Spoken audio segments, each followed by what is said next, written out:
Alrighty, good morning, everybody. And I say morning because it's morning where I live right now.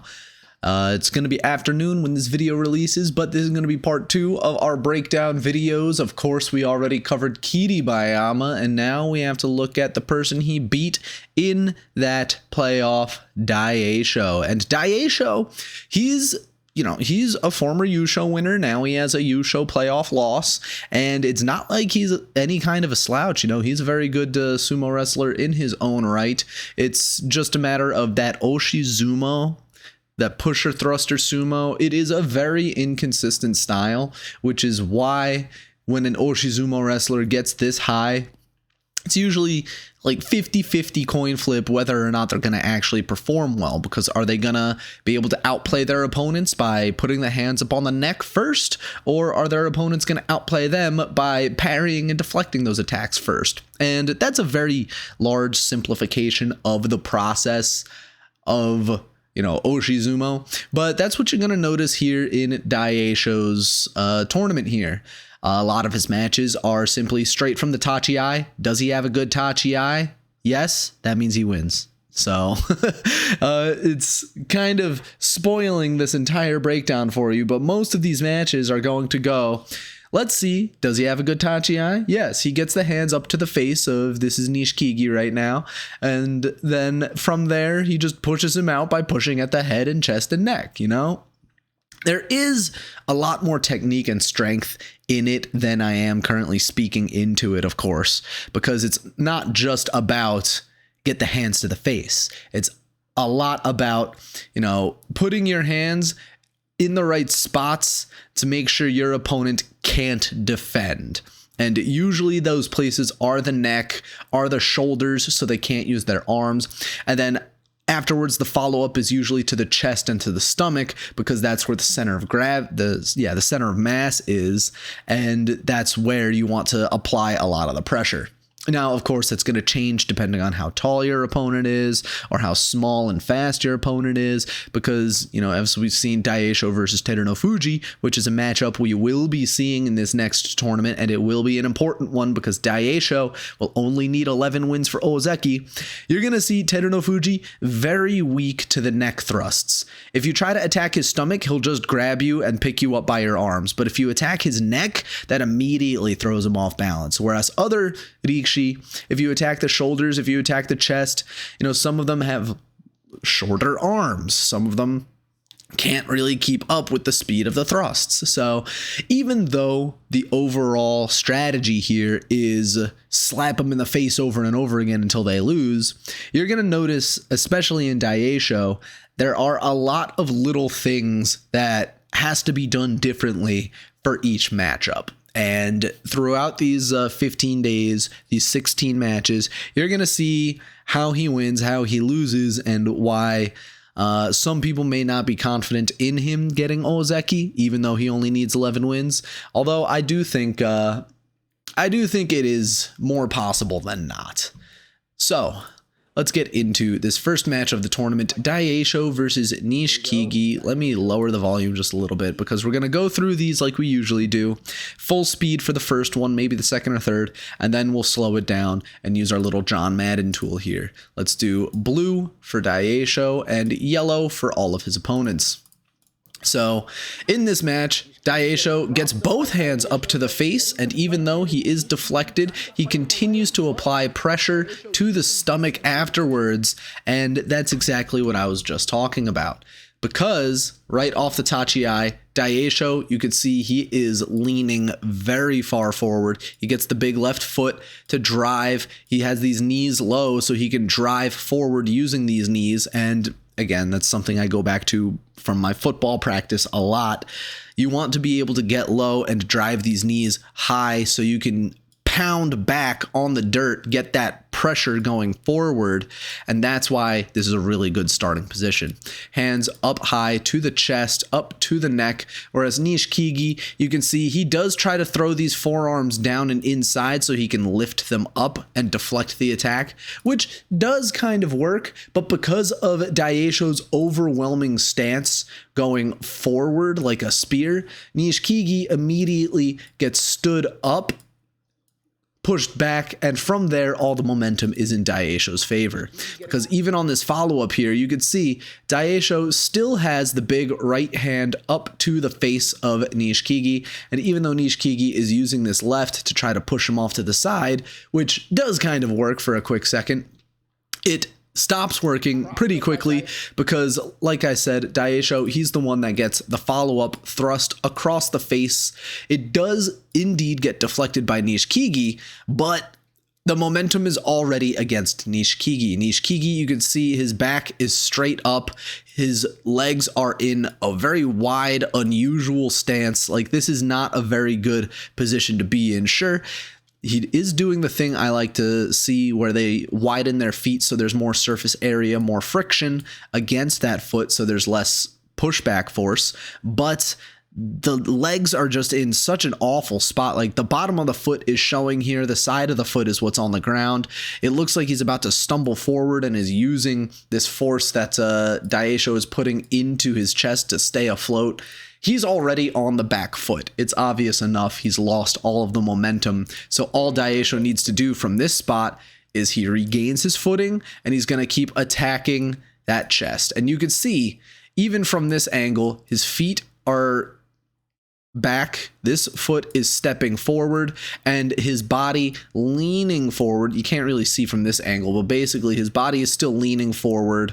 He's driving forward with those thrusts, whereas Nishikigi, he's stood up and he's trying to weather the storm, which is not going to work, because right here Daieisho continues follow-up on the stomach and gets the quick win.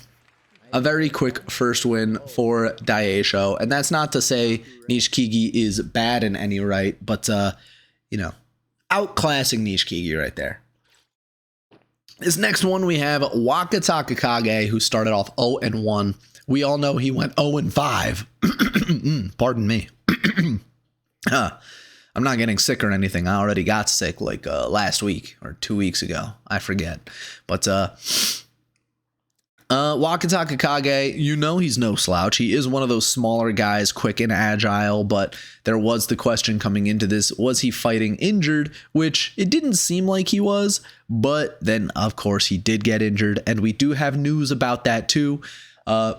I know this isn't a Wakataka Kage video, but while we have him on the screen, Wakataka Kage will be out for 8 months as he recovers from knee surgery. So similar to Teruno Fuji in that he will be out for a long time due to knee surgery, except this was an ACL surgery, which is,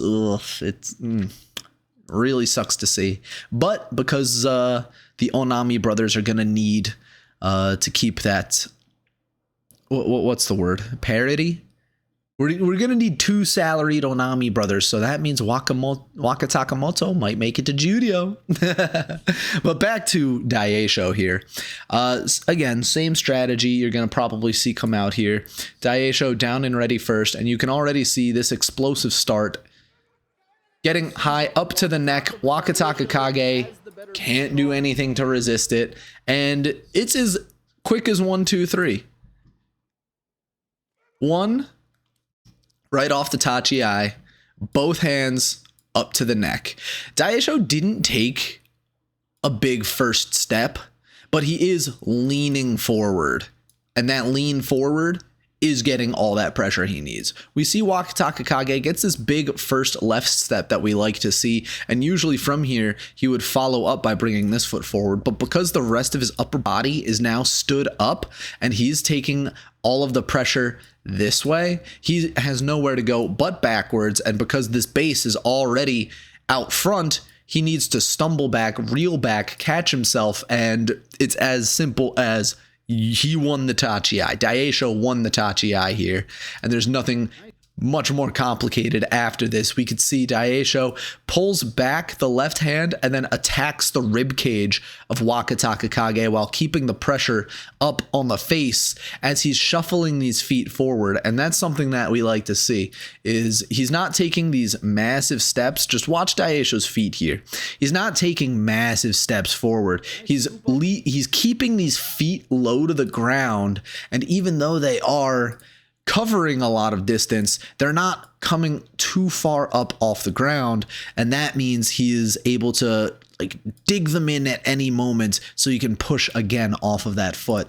And that's really good footwork right there. That's ensuring that if he does meet any resistance, his foot isn't caught like way up in the air as he's taking a step and throwing himself off balance. Because if he gets caught up here, then, well, now his other leg is all alone and supporting his body. But if he keeps it down here, if he meets any resistance, then he could just put the foot down immediately. And that's the very solid base that a lot of these sumo wrestlers need to work on. That's fundamental stuff. Keep those feet low, keep them driving forward. And, you know, like I say about driving those knees up and high in football, that's usually if you're going like straight on into an opponent. Like going forward, you want those knees to come high so you can pound them back.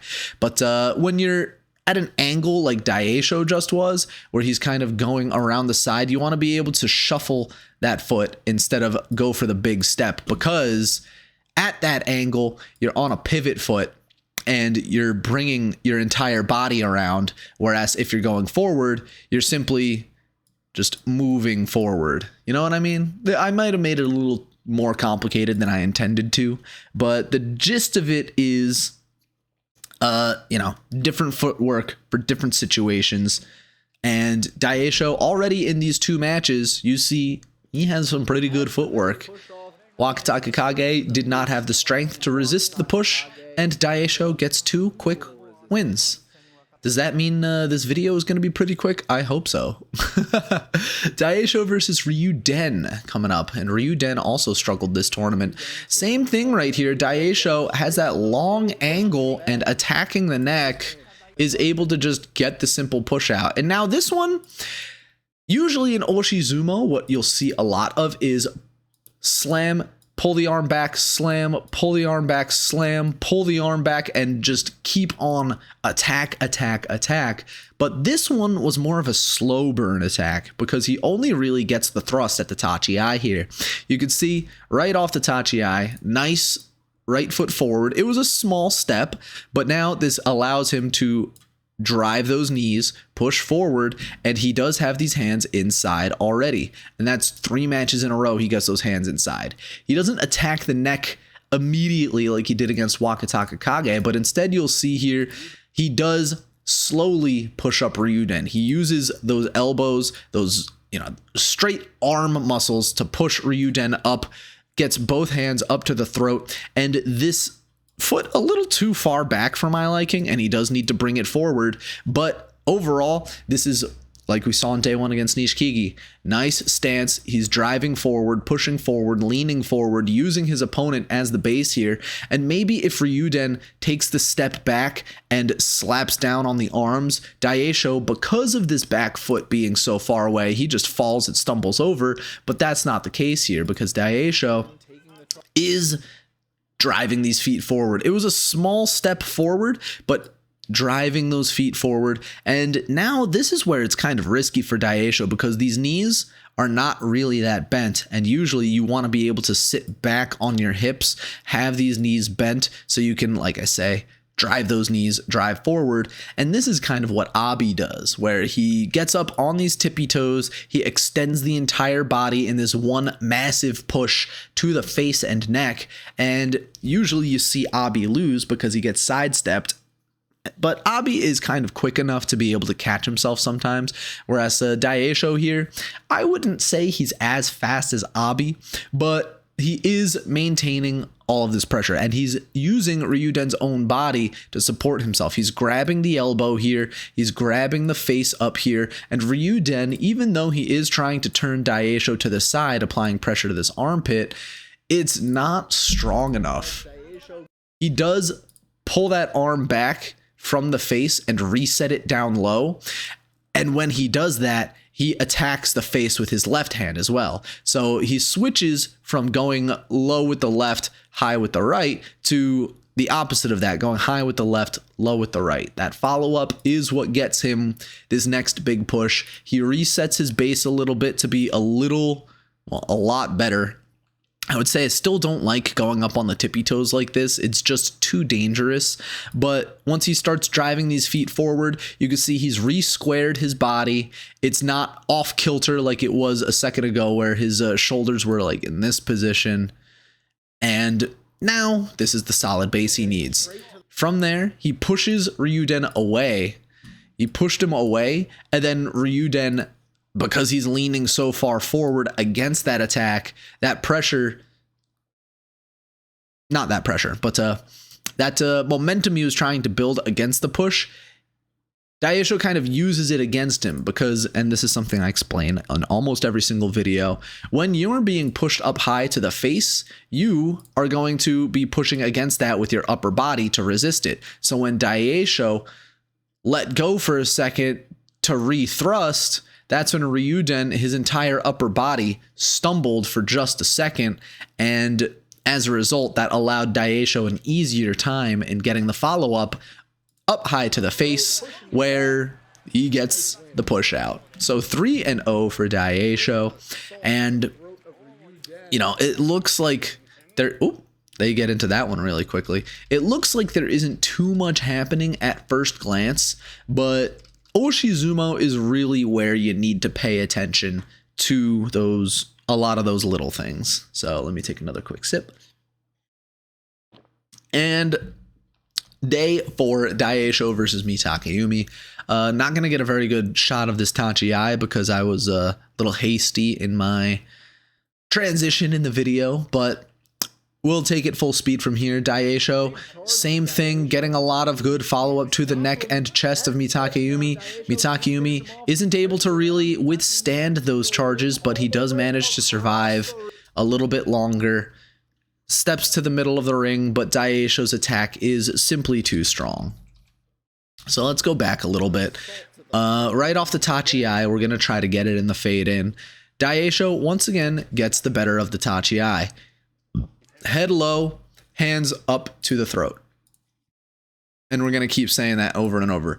Hands up to the throat, small right step forward. You're going to see that as part of Daieisho's usual arsenal. Tippy toes, again, I don't really like it, but it's working.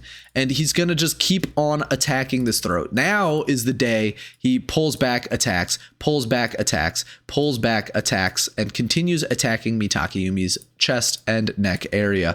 Mitakayumi, he tries to stop this very poorly by just trying to keep the hand up to the chest, and I'm not really sure what he's doing with this right hand. We can't really see it through his body, but you can already see just by this stance, he's already resting back on this leg. This leg is way too far forward. It's not really supporting his base because, again, you want to be leaning forward, but he is stood up. Like, this is not happening.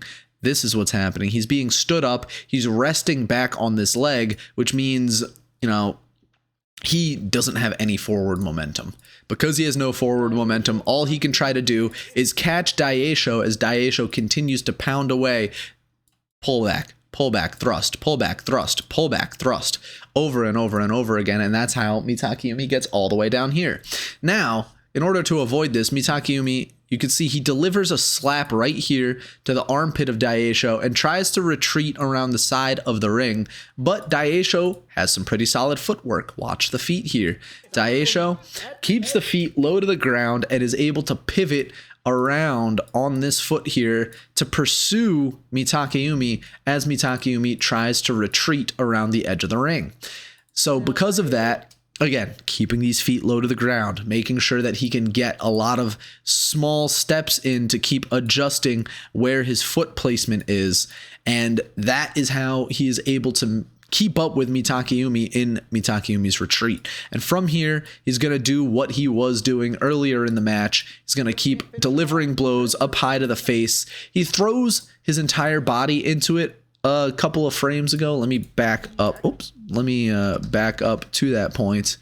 But you're going to see Daieisho. He does the Takakeisho thing where he's going to throw his entire body into it right here. And that is just more pressure and more strength because instead of just using the arms, he throws the entire body down into it. And because of that, he gets more force, more pressure, stands up Mitakeumi, who now Mitakeumi, he does have a better defensive stance. He's leaning forward, big left foot forward, big right foot back to try to stop the push. But because, again, he's on the defense and he's not the one pushing forward, he's just resisting the push. When this big full-bodied charge comes down into the attack, that's going to pop Mitakeumi right back up and get Daieisho the big attack that he needs to finish him off across the ring. And I am getting a text right now, so I am going to take the time to look at that.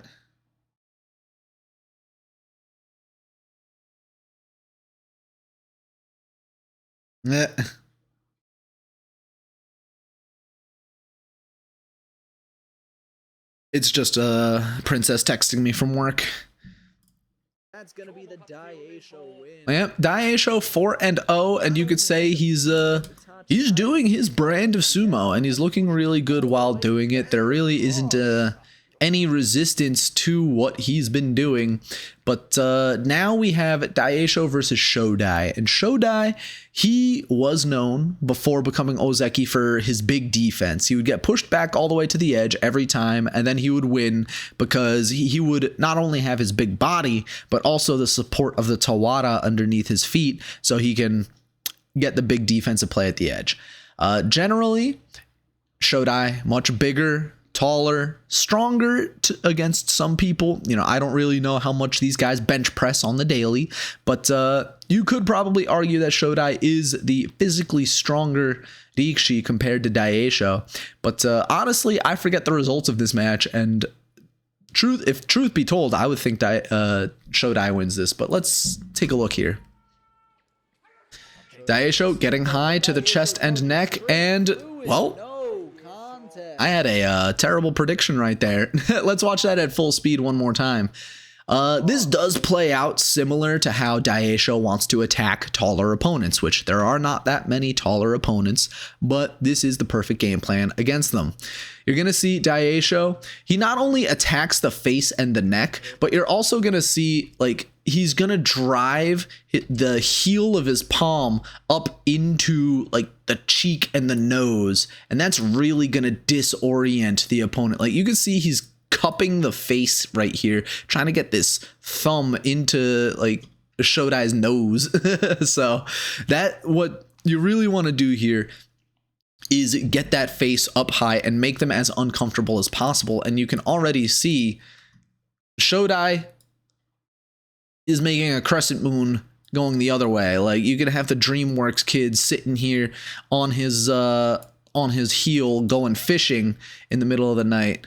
But when you make your opponent look like this right off the tachi, you're going to have all of the forward momentum. And that's basically what happens here, is just big straight shot to the face. And even though he allows himself to get grabbed, this is a calculated risk where Daieisho sees all the momentum he has and opts for, I think he has a left hand inside pushing at the chest, and not an optimal grip up high, but he is pushing chest to chest against Shodai, who, again, very risky to do this because he is supposed to be good on the defense at the very edge, but it works for him. And I don't think this works every single time, because you can see Daieisho, his feet get a little too far ahead of him. His butt's all the way out here, and his feet are way in front of where he's actually, you know, resting his body. So he does get a little bit ahead of himself here, and this could have been a forced error if Shodai was able to survive with, you know, these feet on the Tawara. But this does work out in Daieisho's favor in what I think is probably his sloppiest win. Because mainly, again, Daieisho, I don't want to see him try to go for a grip around the arms. Maybe it was a game plan specifically for Shodai. I'm not too sure. I don't know how these guys game plan for each other. But to get into a grip like this early on is very risky for an Oshizumo guy. You don't want your opponent to have anything around the back or under your arm, because that's going to take away a lot of, what makes your style of sumo strong. And from here, Daieisho, you could reason if he turns the hip and goes for like a kakenage, where he kicks the leg up.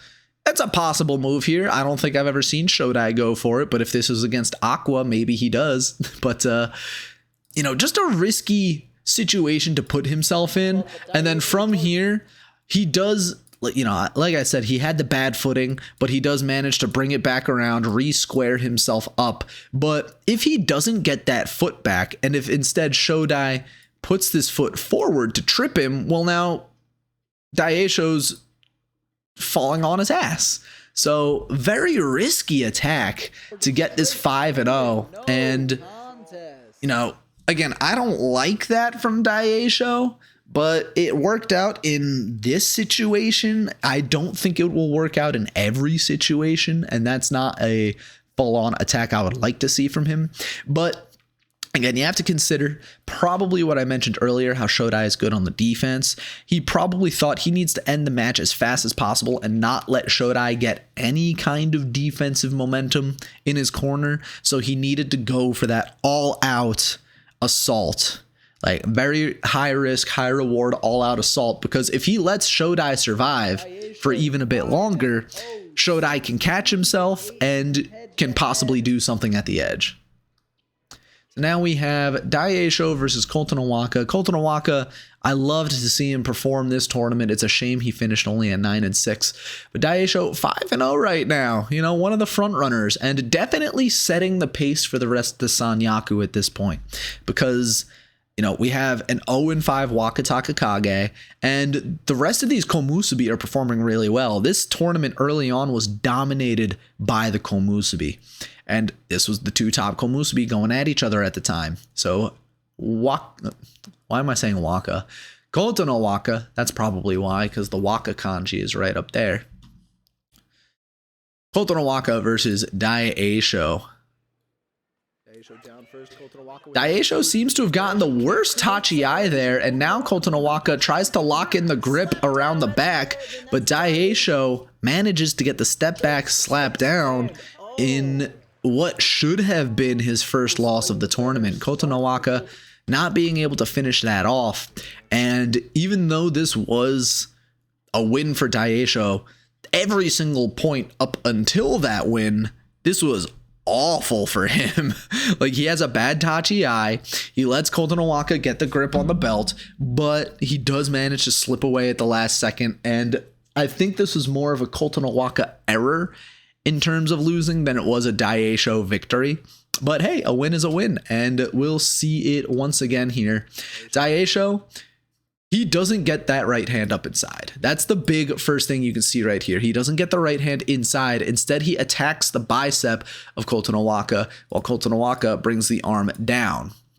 And you're going to see he brings that arm down to contain. He tries to slap up high. It was very quick, but you saw Kotonowaka slap up here, try to get a grip around the back of the head. Now he's going to try to bring the arm back down. Whereas with this right arm, you can already see Daieisho, his left is way up here. It's not doing anything, and he's already been caught by Kotonowaka. Right off the Tachi-ai, those arms went too far outside. Daieisho, for whatever reason in this match, didn't attack the neck, didn't attack the face. Maybe was intimidated by all four of those man boobs in front of him. But just an awful Tachi-ai for Daieisho. How does he rectify this? He brings this right hand back down to scoop at the face, but now he has to kind of create separation for himself. And from here, it's very difficult to do. He has no follow-up. And that's because even though he attacked the face, you can look at Kotonowaka's body right here. It's leaning forward. It's pushing forward. He has the arms to the chest. And now Daieisho, something you never really want to see, this 1 foot up in the air. He's back on this, one solid foot on the ground. And now he's going to start reeling back in defense.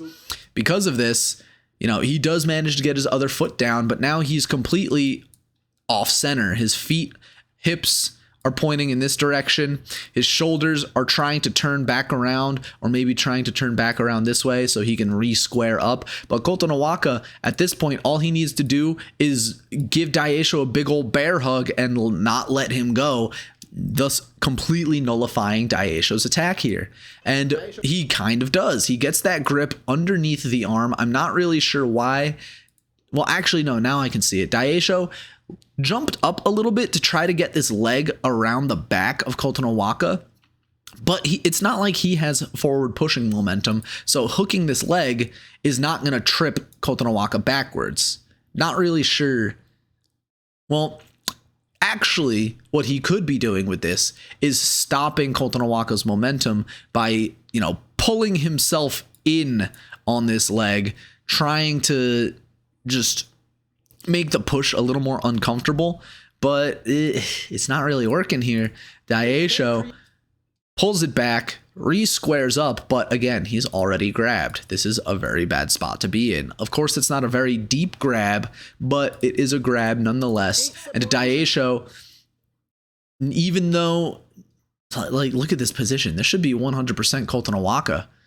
He has going for the grip on the belt, doesn't actually have the grip yet. Daieisho, he's throwing this hand down and inside, and I'm not sure why. The right hand is up around the back of the head. And if you've ever watched a Tochinoshin match, I know for a fact 99% of this time, this grip does not work out in trying to get a throw at the edge. But as we continue forward, you can see it looks like that attack with that inside right from Daieisho forced Kotonowaka to pull back a little bit. I'm not sure why he may have been afraid of that, because Daieisho grabbing the inside right on the belt, he's not a LeoDSumo guy. So maybe Kotonowaka just instinctively thought, don't let him grab the belt, pull those hips back. And when he pulls the hips back, well, now that's a longer path for his arm to take. He can't grab the belt anymore.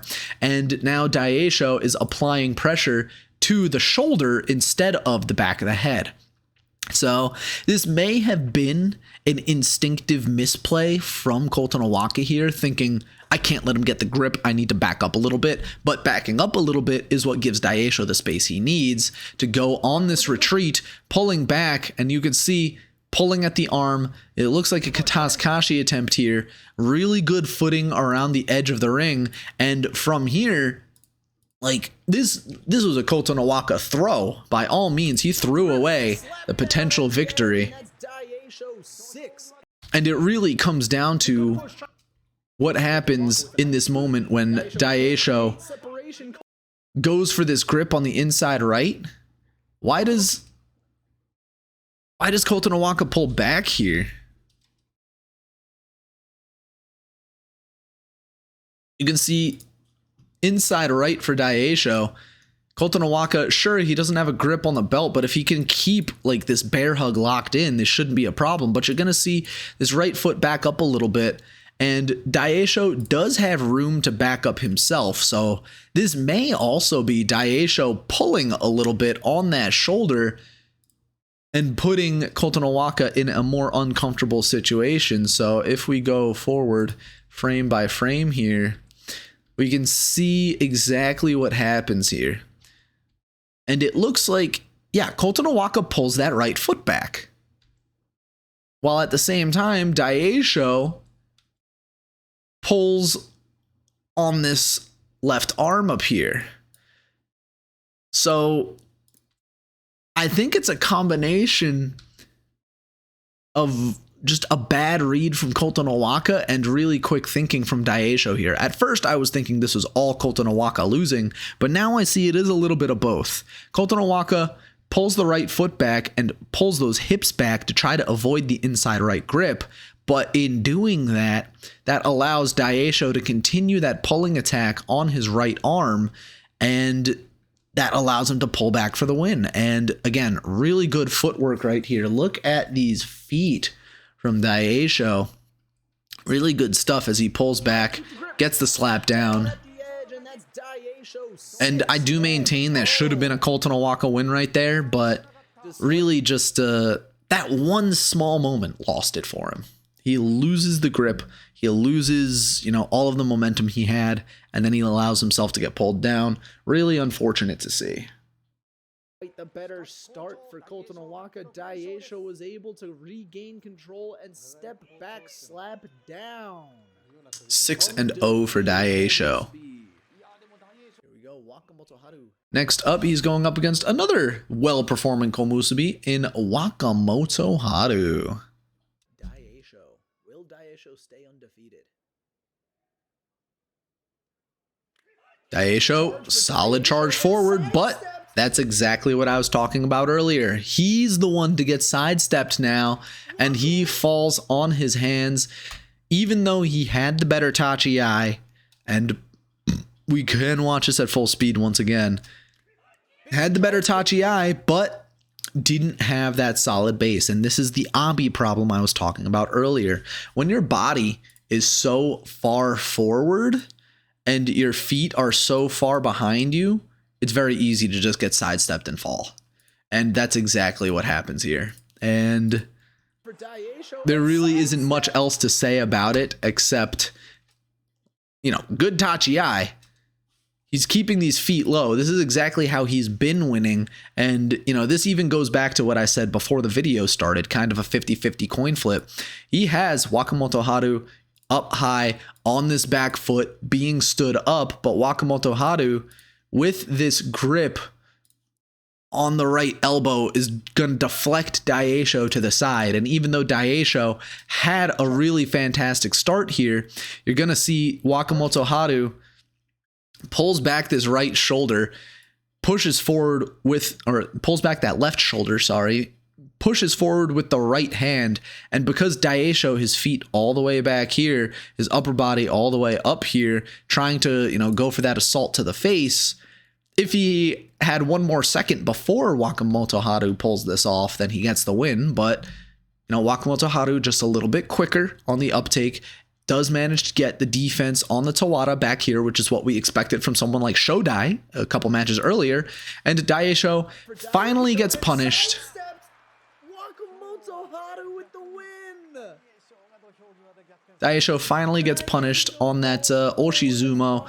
And again, you could really see the duality of it. In a match that he should have lost yesterday against Kotonowaka, he pulls back for the win.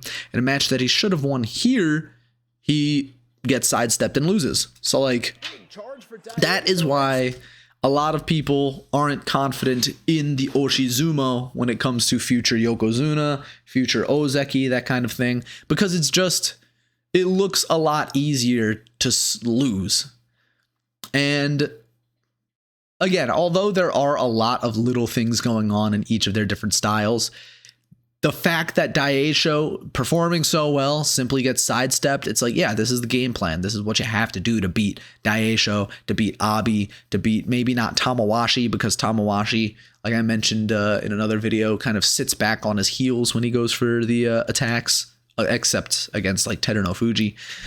But that's the risk with Oshizumo. You can see it with Ichi Yamamoto a lot more often, because Ichi Yamamoto, his footwork isn't as good. He's not as strong. So if you want, a good example of top level Oshizumo that is a lot more 50-50, Ichi Yamamoto is that example. Abi against the Sanyaku is that example. Daieisho here, you don't usually see him lose like this because he is consistently better, but I mean, this is the way an Oshizumo guy is gonna lose. Wakamoto Haru with the win. Daieisho falls forward as Wakamoto Haru stand. Here we go, Daieisho. Daieisho versus Abi. So now we get a really clean Oshi versus Oshi matchup. I don't think we saw Daieisho versus Takakeisho this tournament. Nah, Takakeisho is already out by this point. So this is one of the true Oshi versus Oshizumo matches we're actually going to see between Daieisho and Abi here. We're going to see it again when he fights Tamawashi, but Tamawashi performed very poorly this tournament, so it's not really much of a matchup. But let's see Daieisho versus Abi in two of almost the exact same style. Abi gets the better of it, but Daieisho manages to fight him off by going on the defense. And it is that defensive offense that gets him the win there, because instead of attacking the face, Daieisho seeks to contain. And what I mean by that is he attacks the arms and looks for the opportunity afterwards. Here we go, Daieisho down first. Daieisho at the Tachi. Abi is faster.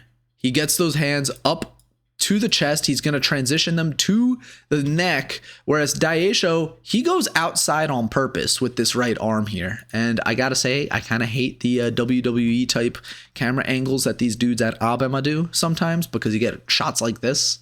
But Abi gets the hands up inside, but you can see Daieisho, he's trying to contain this attack. He's attacking the elbow, he's attacking the armpit, and what this does is it takes a lot of momentum out of these strikes. When you take a lot of the pressure out of the strike, then the offense isn't as strong. And even though, you know, hand to the face, Daieisho is looking up at the ceiling right now, even though this is a bad position, he still knows where his opponent is. He still knows exactly what's going on, and he's looking to make sure that Abi does not continue these big thrusts. So let's slow it down to about half speed as we continue through this very quick match. Abi does manage the follow-up to the throat right here, but you can see Daieisho keeping his hands on the biceps, on those upper arms of Abi, so he can apply the pressure, and Abi can't really push up past that. So containing and defending against the attacks of Abi here. Abi, he's the one to get stood up on one foot first. And that comes down to what I mentioned earlier, Daieisho having a more solid base. You never really see him lift up his feet that high, whereas Abi right here, like, he's doing the jazz hands, like throwing them out, like, yeah, like, why is his foot so high up in the air? What is that getting you?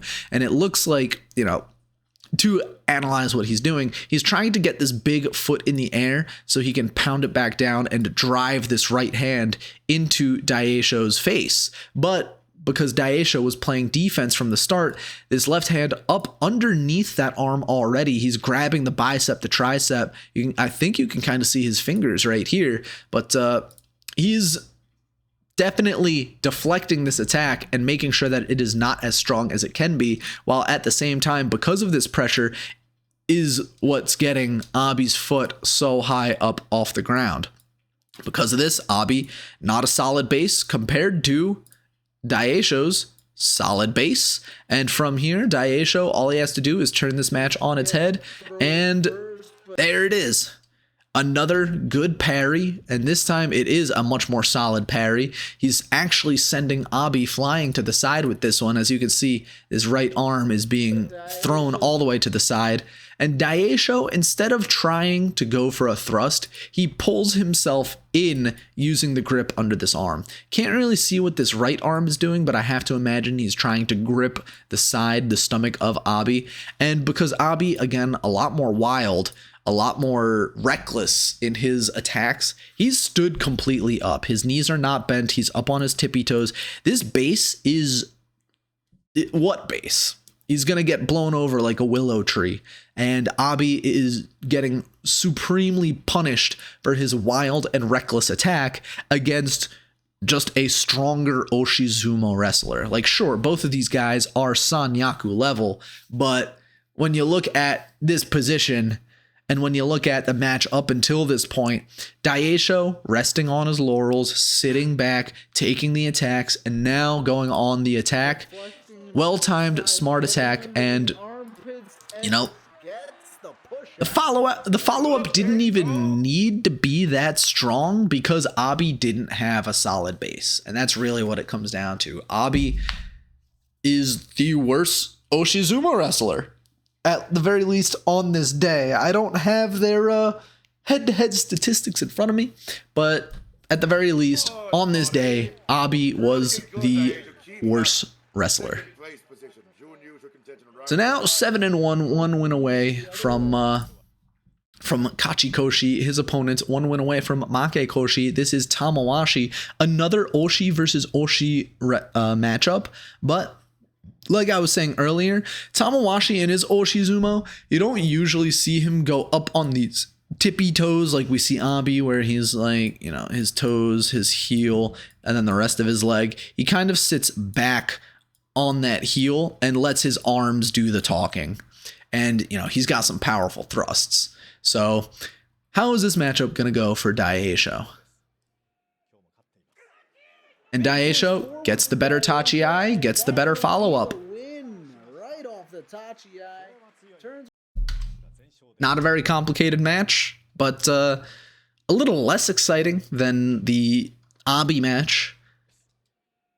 But right here from the Tachi-ai, Tamawashi actually got like a split-second jump on him too, but Onosho, that's a different Oshizumo guy.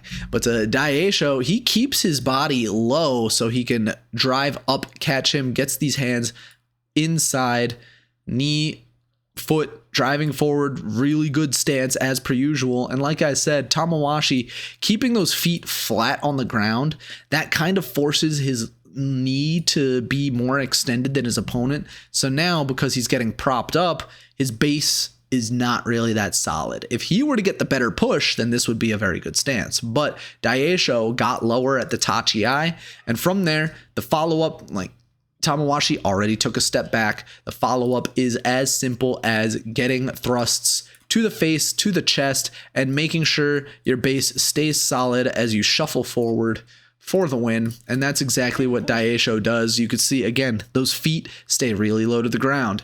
Tamawashi does get the slap to the side here, but I mean, that's kind of last-ditch effort defense. Daieisho, even though he is not completely centered, his shoulders and his feet are all like facing this way, he's more driving that shoulder into Tamawashi, straight into the chest. And that's what I was saying earlier. Attack the center of gravity so you can more easily push them out at the very edge. That's exactly what's going on here. He's putting more of his shoulder into it, using this forearm on the stomach instead of trying to, you know, attack with just the hand to the belly. And you know, all this force going to the side like that, that's all he needs. 8-1 for Daieisho. Turns around to see if Tamawashi is okay, and he is, just a little slow to get up. Tamawashi is just not one. Oh, a little quick to get into that match. But here we have Daieisho versus Hoshoryu, and we haven't seen too many. I mean, we saw him fight against Wakataka Kage, but that's when Wakataka Kage was in the middle of his 0-5 streak. So we haven't really seen Daieisho go up against one of these smaller, agile belt grip guys, these LeoDSumo guys, you know, like, well, Wakataka Kage, but again, he was struggling. We haven't seen him go up against Tobizaru, not Kiribayama just yet, although we know how that ends. So, we saw him go against Wakamoto Haru, and we saw how that went. So is this going to be more like the Wakamoto Haru match, or is this going to be more like the Wakataka Kage match? Because, you know, all these guys are very similar in their styles. So Hoshoryu, a little bit taller as well, and that is something to consider, especially when you're an Oshizumo guy, because when you are taller, you have, you know, more chest to attack, more torso to attack, but it's more like Hoshoryu has really long legs. Like, you'll see what I mean. But Daieisho, Hoshoryu. Daieisho, right off the Tachi-ai, does not get exactly what he's looking for. Can't get the turnaround slap down. And Hoshoryu just gets the grip off the Tachi-ai. Not a good Tachi-ai at all for Daieisho. And we'll see why right here. It looks like he just misfired in his attack, because he kind of goes to the left here while Hoshoryu goes to his own left, which that just makes Daieisho completely miss. You know, he has the hand to the chest, but it's not the elbow bent hand to the chest that's going to go up to the face. Hoshoryu sidesteps at the Tachi-ai, and because of that, Hoshoryu has the advantage here. He is not taking this Oshizumo. He doesn't have a hand up to the throat. He doesn't have a hand up to the face. And because of that, Hoshoryu tries to get the grip around the side on the belt. But Daieisho has a really quick move. He pulls these feet back around. He tries to go for what he did against Kotonowaka just the other day, where he pulls back and tries to slap down here, but it's not going to work because Hoshoryu, this big left foot goes all the way across the dohyo to catch himself right here, gets it underneath that center of gravity so he can have that solid base. And from here, because Daieisho can't finish him off in the middle of the ring, it is going to start turning in Hoshoryu's favor. Hoshoryu manages to catch himself, and now he's in a pretty good spot. He has this right foot forward, the left foot back. He's bringing these hips around so he can square up against his opponent, and Daieisho doesn't have the separation he needs. He misses with this big left thrust as he attacks with the right as well, but now it's Daieisho who is on the retreat. Hoshoryu has the hand to the belly. He's going to go for the grip on the belt, which is exactly what he wants. And like at this exact moment as well, at this exact freeze frame, the moment you miss a thrust like this, that's a lot of momentum being lost. And from here, big bear hug. Hoshoryu, you could argue at this point it's already lost for Daieisho. Hoshoryu just goes chest to chest. Daieisho, you can't do anything from this position. And simple yorikiri for the win for Hoshoryu. And it really just does come down to this unusual tachi-ai. Was this the game plan from Hoshoryu to sidestep like this? Probably. And that's what got him the initial momentum, because it completely nullified the right hand attack from Daieisho, got him confused. And even though Daieisho, really good reaction here, really quick reaction to try to go for this step back slap down right off that failed tachi-ai. Like, that's speed. That's good shit. But unfortunately, it doesn't work out, and Hoshoryu converts the win. Daieisho 8-2, still in that Yusho race, obviously. But Hoshoryu really taking advantage of him at the tachi-ai, and that just does go to show, again, what I said earlier. Being an Oshizumo wrestler is difficult because if you have that bad tachi-ai, it's very, very, very, very hard to win. You almost got it, though. And that is a testament to Daieisho's skill. The fact that he almost did win is very good for him. It looked like he went for a henka and then just got pulled in and finished. Needs the win. Oh, starting quick again, we have Daieisho versus Takayasu. Takayasu, another man who was kind of in and out of that Yusho race conversation for a little while. But, you know, we know what happens here. He's going to take the L. But it's not a good start for Daieisho. He's actually on the back foot here, and he needs to create that separation again, but he's the one being run all the way around the ring. Takayasu couldn't finish him off, though. And that is a lack of strength for Takayasu there, not being able to finish off Daieisho. You could probably also argue that it was very good defense from Daieisho. So let's go back from the very start of this match. This is too bad, like too poor tachi-ai for Daieisho in a row. So right here, you're going to see Daieisho, this right hand, it's not doing its usual thing again. He's not attacking the face with it. And that's because Takayasu stepped out wide with this right foot. Now he's trying to grab Daieisho. This puts Daieisho on the defense once again. And when Daieisho tries to get the follow-up, he pulls back this hand, tries to get it down low. Takayasu's blocking with the inside left. And using that forearm to deflect this attack is exactly what he needs to do, because he has the grip around the side. Not really sure how locked in that is, but this is taking away all of Daieisho's offense. And Takayasu, because that left forearm of his was not really gripping the belt and was on defense duty, he doesn't really have a good push with it. But now that allows Daieisho to play a little bit of contain on this left arm of his with his own right. He makes sure that Takayasu can't really do anything with it offensively, which is, you know, again, quick thinking defensively from Daieisho. He's all the way back at the Tawada already and manages to get some distance and push off against it. So now he's the one that has hand to the chest, probably not following it up with this right hand, because he might still be playing defense on that left hand of Takayasu, but he did manage to create some separation. He is trying to get some thrusts here, but Takayasu, he's not really one to easily get moved by these thrusts to the chest and neck.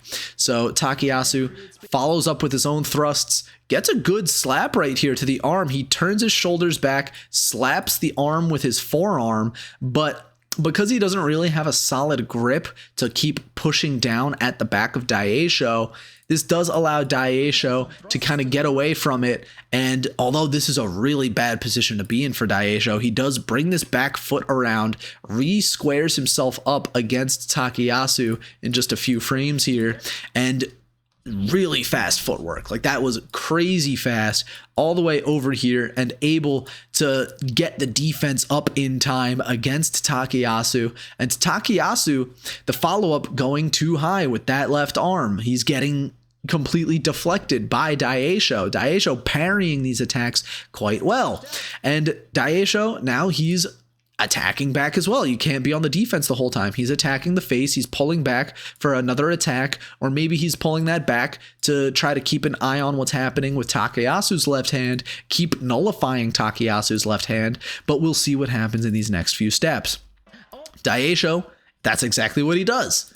He comes down to scoop up at the arm to parry the attack, and this is where now he has bad footing. This is looking like Abi just the other day, where he's being thrown completely off balance. That foot is up in the air, the one foot is back. Takayasu, he's the one leaning forward, he's the one driving, but this left arm is about to be deflected up high and parried, which is going to allow Daieisho to regain that footing. And because of that, Takayasu on this attack forward, you know, he was leaning forward. Daieisho steps off to the side and uses Takayasu's momentum against him to send him reeling off to the side of the ring, and follows up really well, chest to the side, not letting Takayasu use this right arm at all to go on the defense. Left hand to the back so he can keep Takayasu at this odd angle. And even though Takayasu does have big, strong foot on the Tawada here, it's not going to be enough to defend against the thrust. Very well done back and forth match. Daieisho bleeding a little bit for it, but this just goes to show that Daieisho is not your ordinary Oshizumo wrestler. He's not like Ichi Yamamoto, obviously, because he's already has a Yusho under his belt. He's not like Abi, because he actually gets 10 plus wins against the Sanyaku ranks. He is very good on this defense, which is not something you usually see from Oshizumo wrestlers. He was on the defense for this entire match. Takayasu got the better Tachi-ai, but trying to, you know, make sure Takayasu can't really use those arms while still attacking the face over and over again. Daieisho on the back foot again, still trying to attack the face, and even though he misses with this left forearm across the face, he doesn't overcommit to the attack like Abi or like Ichi Yamamoto would. So because of that, he's able to pull it back, not get taken advantage of too strongly, and regain that solid base, regain the attacking move, and get the push out. Just overall, incredibly well done sumo from Daieisho, and I wish we could see this from him a lot more often, because it's very exciting sumo. You know, it's boring when an Oshizumo guy wins, and it's boring when they lose, but when it's a back and forth match like this between an Oshizumo guy and, well, Takayasu can do a bit of both. He used to be a Yotsuzumo specialist, but lately he's been doing a lot more of the Oshizumo. You know, that was a really exciting match. That was a lot of fun to see. And that is Daieisho's 9th win on this 11th day. So as we get into, you know, the end of this tournament, it really looks like it is Daieisho's to lose coming into these last few days. Daieisho taking a shot, bleeding a little bit over that Let me take another sip real quick. He stays one win behind Midori Fuji. All right, Midori Fuji was the one to lose here. Next up, this match against Hokuto Fuji. Hokuto Fuji, I like to call him the human cannonball, similar to Onosho and Takakeisho, but just doesn't have the strength or the consistency. Another Oshi versus Oshizumo matchup. Let's see what happens here.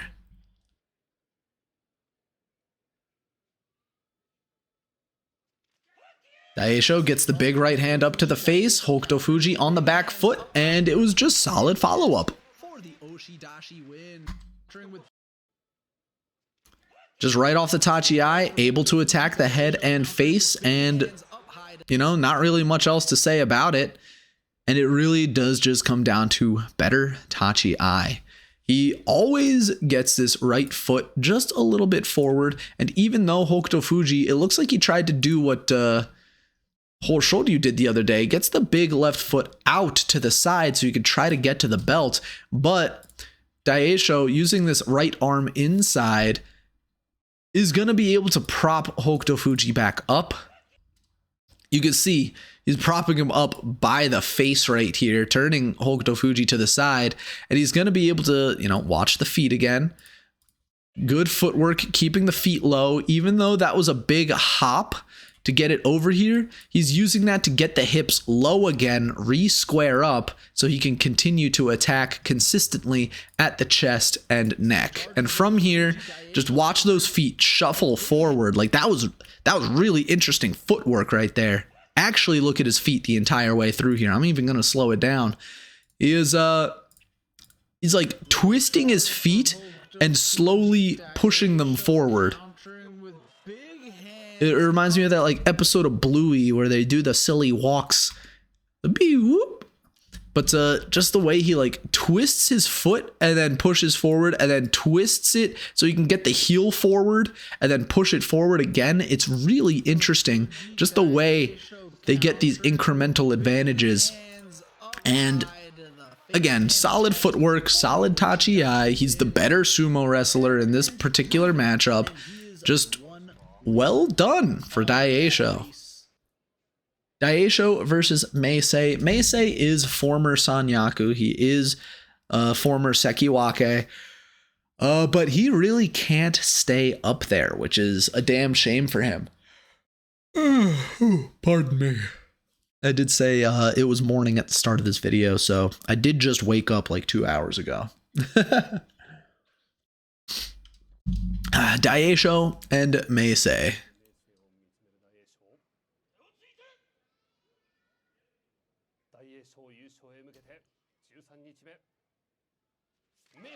Daieisho getting the better Tachi-ai like usual, but he doesn't have the forward momentum to start off with. He does follow up really well though.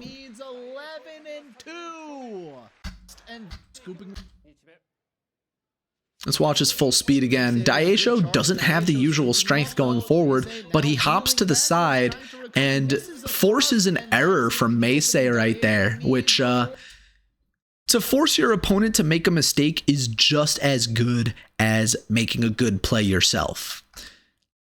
And that goes for pretty much any sport across the board. And the most important moment of this match is when he forces Meisei to miss a thrust. But what gets us to that point in the first place? Well, it's actually a relatively even Tachi-ai. So far, for Daieisho's matches, it's either been he wins the Tachi-ai or he loses the Tachi-ai. None of it has ever been an even Tachi-ai. But right here, it is relatively even. Although it looks like at first Meisei didn't get the better of it, you can see he has a left hand up on the shoulder of Daieisho trying to play contain on this left arm. And this right hand, although it got a thrust, he's pulling it back and is going to try to get another follow-up thrust for it. But Meisei, look at how low he dives here. He pulls his head from all the way up here to down here to try to get low so he can get up underneath Daieisho. And Daieisho, although that does give him the perfect opportunity to slap the face, what is this going to get for him? Well, with that, it's just a clash of titans. They both clash. Meisei scoops upwards with his entire body, so instead of that thrust going to the face, it actually gets deflected way up and all that momentum goes up into the air. Meisei, a good start to this fight. Oh, a good start to this fight. Daieisho, I don't like it when a sumo wrestler does this, but he jumps to the side. He leaves the ground. He's jumping to the side as he applies pressure to this right shoulder of Meisei, and that is going to make sure Meisei can't follow up as quickly. Meisei, I mean, if he were to catch Daieisho in this jump, it would be all over, but you can see Meisei's hand is up on the chest right here, and it's going to slide off because Daieisho is jumping up to the side, applying a lot of pressure to that arm. Meisei is going to lose the grip on that chest here, and Daieisho, well, now he has the better position to follow up. That jump is very high risk, high reward, because if he loses his footing or if he messes up the attack on that shoulder, Meisei's follow-up simply wins. But when everything works out like it does, square, square, square, eyes directly at the opponent, Meisei, feet pointing in two different directions, like at the crowd, the hips need to be swung around, the shoulders need to be swung around. Meisei, his back is almost exposed here, so now what does he do to stop this? Well, Daieisho, his follow-up wasn't as quick as we would have liked it, so Meisei is able to pull those hips and pull those shoulders back around, but now Daieisho is the one who has the forward momentum. He's the one pushing forward as if now this was like a second Tachi-ai, and he's the one that has the forward pressure. Instead of getting stopped up at the Tachi-ai, now he's pushing. And with that push, you can see one big push, two big pushes, and then right here, right there, we can go back frame by frame. Just watch Meisei here. It's going to be very tragic. You had one big push, two big push from Daieisho, so you would expect a third big push, right? And Meisei preempts that attack. But then, you know,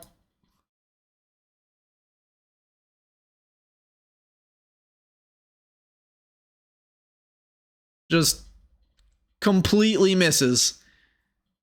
Completely misses. That right hand thrust down, that slap down into straight air, completely exposes him. He has no possible defense to put up now as Daieisho moves in on the attack. And now, well, Meisei, he only really has this left arm left because he's already taken his own right arm out of the equation. And this is going to be the follow-up to the shoulders and chest that Daieisho needs. And that's the win for Daieisho. And now Midori Fuji needs to win tonight to stay on his heels. Meisei, complete misfire in that attack. Here we have Midori Fuji, actually, who was the front runner up until this point on a 3-match loss streak, going up against Daieisho. And what seems to be a mismatch in the ranks, you could see, you know, Komusubi versus Maegashira 5. That's not too far away from each other. Ooh, pardon me. But it is a mismatch in skill, definitely, and you're going to see why. Not really. Slow Tachi-ai for Daieisho, but now he's getting strong pushes back to the face. And I really dislike the camera angle because we can't watch the footwork that well here, but I did mention it live. Slow Tachi-ai for Daieisho, and watch this. He does get the hands down, the Hakeoi is called, and instead of getting a big step forward, Daieisho sits back. He sits back and waits for the attack to come because, you know, with Midori Fuji coming at him, he's the smaller opponent. He doesn't want to step forward and meet Midori Fuji. He wants to make Midori Fuji lean forward so Daieisho can prop him up by the shoulders. It's like watching anyone fight against Ura. You wait for him to try to come in so you can attack the shoulders here, and that's exactly what happens. Daieisho catches him by the shoulders, and then he moves forward at the same time. And I like these natural speed lines that are happening because of this zoom in. But now from here, again, really bad camera angle. I really don't like it when Abema does this. But Daieisho follows up with attacks to the face and chest, and Midori Fuji, he's smaller. He's not as strong. He has to win through, odd maneuvers at the Tachi. He's similar to Enho in that he can never really fight a straight up match against someone who is bigger and stronger than him, which is most of the division, which is why Midori Fuji usually wins by Katasukashi, the pulling arm twist down or whatever the hell it's called. And Daieisho, what he's doing on this attack is keeping these arms outside, and then when he pulls back, he attacks the face. When he pushes in, he keeps the arms outside. So Midori Fuji never has the opportunity to grip around the arm and try to pull him down like that. So you're going to see just big follow-up to the chest, big follow-up to the face, and it's a very quick and dirty match from Daieisho. He does tactically hesitate at the Tachi because he knows he can just dominate Midori Fuji. He knows Midori Fuji needs to come in to attack, so he just sits back and then boom, boom, boom, boom, boom, right to the head, right to the shoulders, right to the face. So Midori Fuji out of the tournament. Daieisho versus Kiribayama in day 15 to force the playoff. And for as good of a tournament that Daieisho had, this was an incredibly disappointing finish for him, because both of these matches, in this match and in the playoff match, it's the same result. It's the same attack, but we'll get into why that is in just a little bit. So this first match on day 15, Kiribayama Daieisho. Daieisho gets a decent Tachi. It is one of those few that was relatively evenly matched, but Kiribayama at the edge, similar to the Wakamoto Haru match, gets the deflection sidestep Daieisho out of the ring. So this goes back to what I said, what might happen against Hoshoryu. All of these guys, Waka Takakage, Wakamoto Haru, Kiribayama, Hoshoryu, to a certain extent Tobizaru as well. Oh, right, Daieisho can't fight Tobizaru because they're in the same stable. I keep forgetting that. Fun fact, by the way. Daieisho and Tobizaru are in the same stable, Oitekaze stable. The stable where all of the guys' names start with Dai. Daieisho, Tobizaru, Tsurugisho also being another exception to the Dai rule. But back to what I was saying. All of these smaller guys that specialize in Yotsuzumo or are the all-arounders, they are better into this matchup because they are more agile, and because although they are of similar size and stature, it seems to be easier for them to play defense, because Oshizumo by its nature is an all-out offensive type of style. You have to be moving forward. You have to have the offensive pressure because there really is no defense in Oshizumo.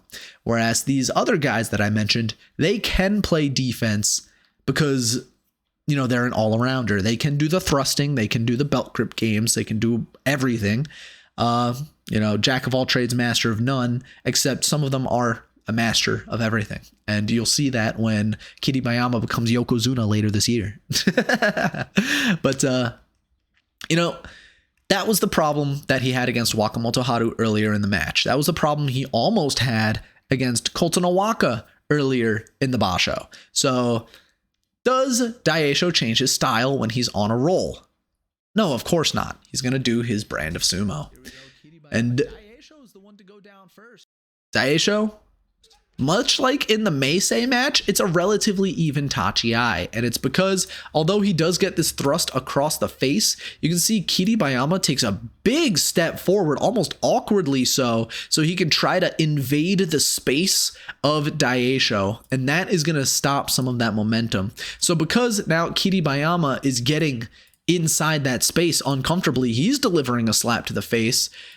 Daieisho can't follow up with his left arm, so he might need that to deflect or to parry. This right hand is up on the shoulder. Kiribayama really off that Tachi, what he wanted to do was invade Daieisho's space. And when he does that, he nullifies a lot of the attack that Daieisho would have been putting up. But Kiribayama pulls back of his own accord. He takes a big step back, and now they're going for thrusting versus thrusting. They're doing the JoJo ra ra ra ra ra ra ra, So they go for a couple of thrusts. Kiribayama, in an unusual move, attacked the belt, missed it, so now he's attacking the arm. And that's, when life gives you lemons, make lemonade. He couldn't get the grip on the belt, so now he pulls it back and deflects the attack from Daieisho, which sends him off to the side. Now his hips and shoulders are facing this direction when his feet want to be facing this direction as well. So from here, Daieisho pushes forward, a little recklessly too. I've been praising him all tournament for his good footwork, but look at him lift this foot up off the ground when he wants to be shuffling it, and he wants to be moving those feet closer to the ground. He does get a solid push, both hands up high, both forearms attacking the chest, and from here, Kiribayama at the very edge, Daieisho does manage to re-square up, and from here, Kiribayama, he's got that big lean. He's got this banana-shaped lean, this crescent moon like I was saying earlier, except it's at the Tawada, which means he has more defensive pressure to aid him in assuaging the attack of Daieisho here. So Daieisho, after this attack, you can kind of see hands up high, hands up high.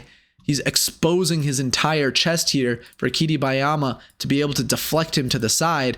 And Kiribayama, with his own quick footwork, which is what we expected from someone like Shodai earlier in the tournament, he's going to step to the side, attack that armpit of Daieisho, let Daieisho fall forward out of the ring, and Kiribayama forces the playoff.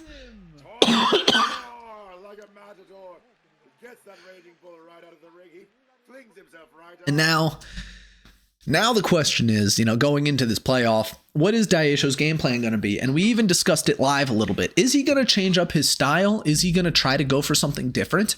And that question is resoundingly no, because throughout this entire tournament, he's been doing his Tachi-ai. He's been doing, as much as we like to make fun of it, he's been doing his brand of sumo, and it got him to this point as it is. It did nearly lose him the match against Kotonowaka and Hoshoryu, who are, stylistically similar to Kiribayama and Wakamoto Haru, who he did lose to.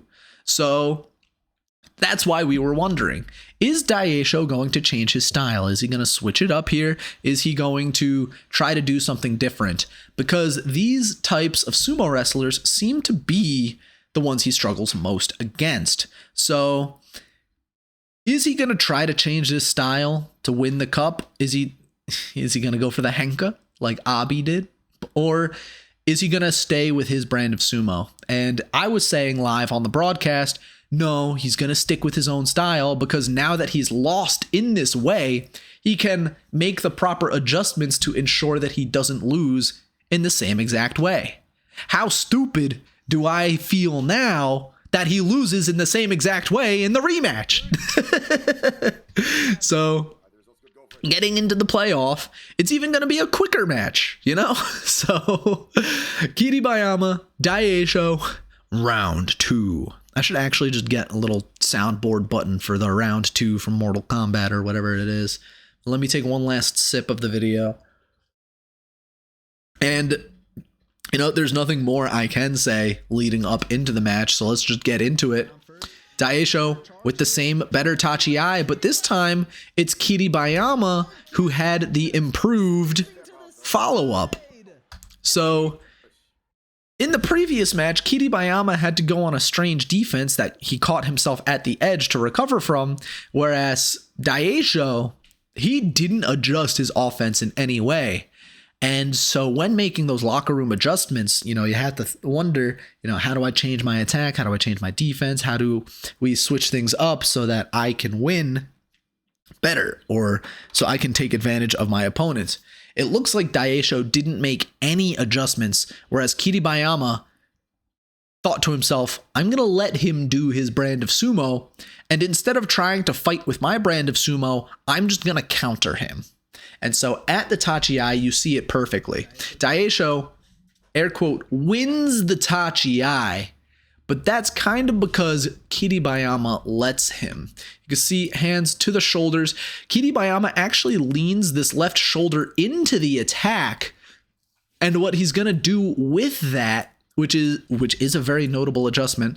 He's going to use that to get a lot of momentum to thrust straight at this right hand of Daieisho. And in deflecting that attack, Daieisho, he's going to do his usual thing. He's going to follow up with that full-bodied charge, which Kiribayama saw it coming, braces himself for the charge, gets the grip around the side here, gets the grip around the back as well, and he's going to retreat while he's being pushed, which is exactly what causes Daieisho's fall here.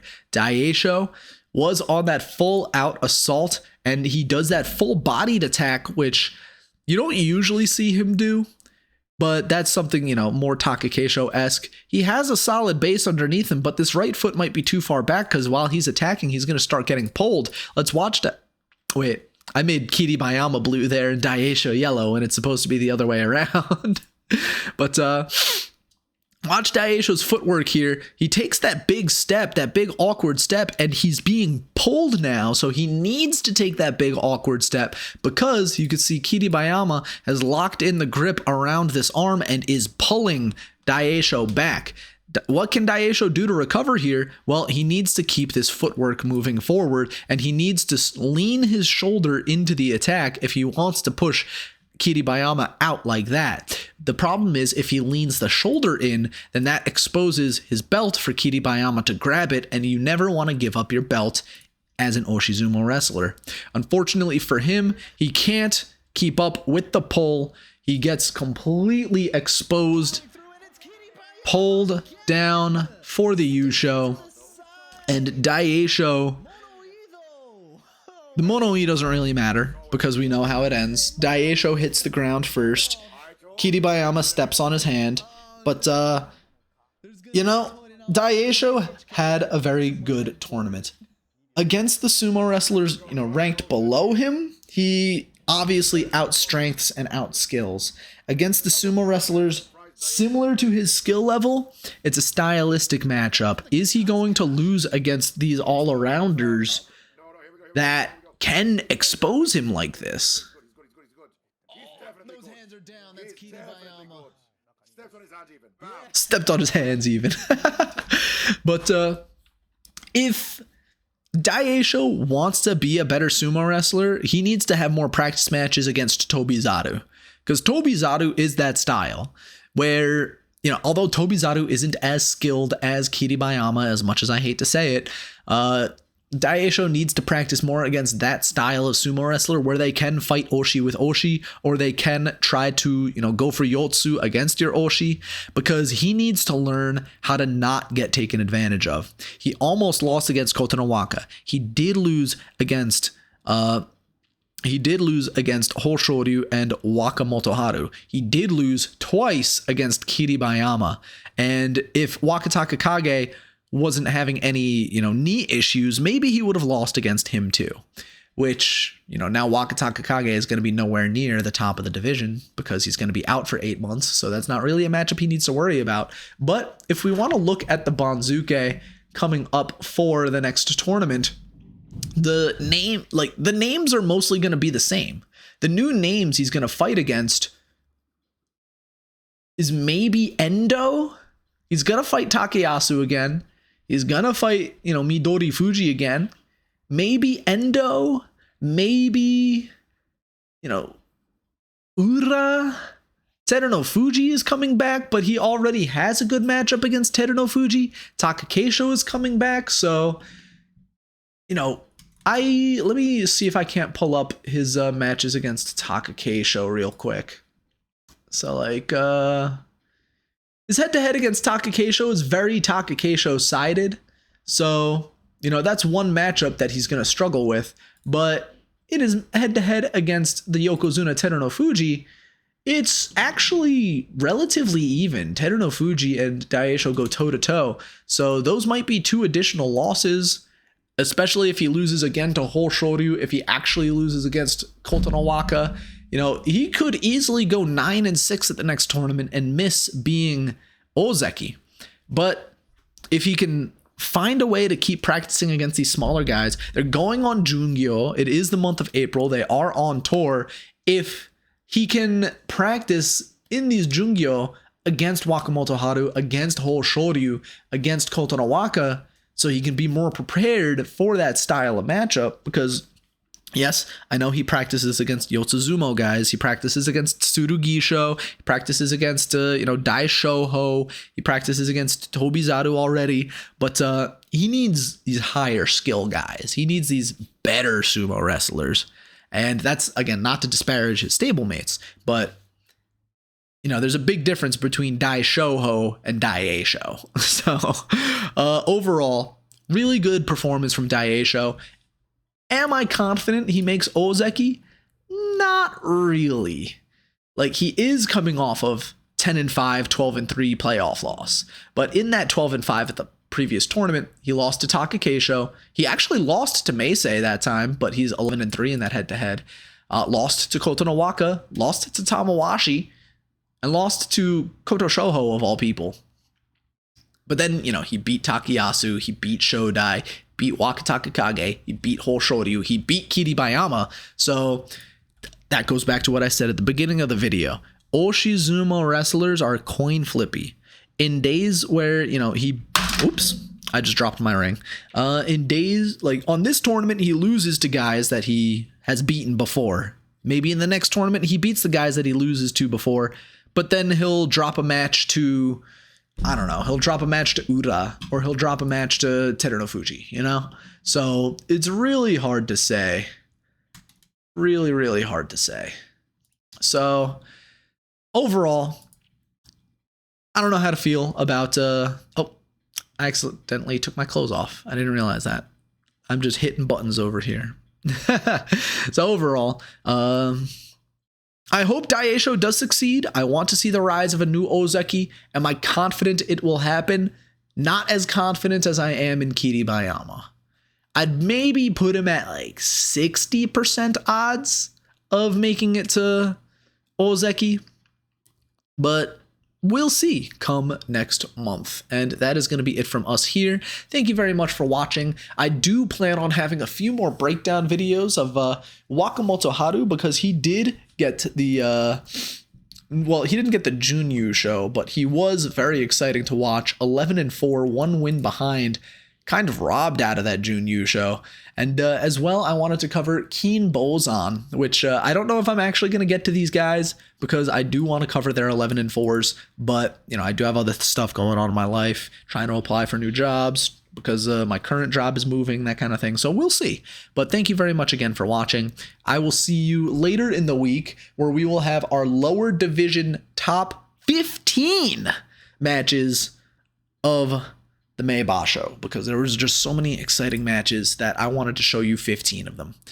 Be sure to catch that on Wednesday, and then of course next week we'll see what happens. I will catch you cats later.